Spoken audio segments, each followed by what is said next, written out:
Bebas, bebas. Bebas, bebas. Bebas Ashraf. Bebas.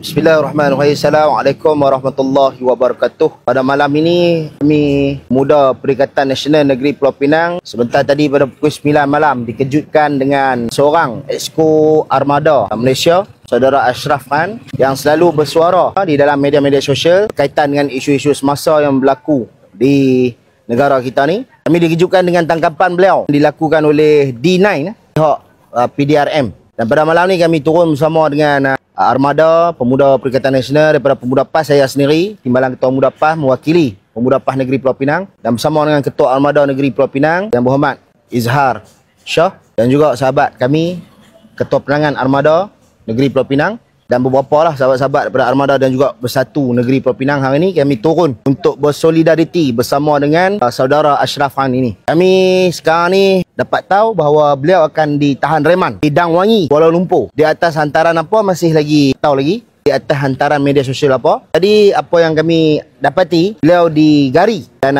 cara tangkapan pun kita tak tahu esok macam mana. Cuma kita dah sedia dah pihak peguam. Baby Izhar dah usahakan untuk menyediakan pihak peguam di Dang Wangi. Jadi kami nak membantah sekerasnya di atas tangkapan yang dibuat dengan tanpa waran. Dimaklumkan macam itulah, tanpa waran dan sebagainya. Ini melihatkan bahawa kebebasan bersuara makin lama makin kabur, hakis di bawah pimpinan Anwar Ibrahim. Baru ni kita dikejutkan pula dengan komen dan mengugut media. Ini adalah tindakan rimba, tuan-tuan. Ini pula nak tangkap pula kita punya Exco Pemuda Perikatan Nasional di atas dia bersuara, di atas kebenaran dan apa yang disampaikan untuk rakyat tahu apa yang berlaku sekarang ni. Tak terima tanggapan ni, kita akan membantah sekeras-kerasnya. Kita mendesak agar saudara Ashraf dibebaskan dengan segera, dan juga intimidasi politik yang berlaku sekarang ni adalah kegagalan Perdana Menteri dan juga Menteri Komunikasi yang dilihat sebagai gagal untuk menguruskan isu yang berlaku di dalam negara. Mereka gagal nak bagi penerangan yang betul kepada rakyat. Jadi orang bagi penerangan ataupun pandangan, mereka nak tangkap orang. Ini undang-undang rimba. Bebaskan saudara Ashraf dengan segera dan menghentikan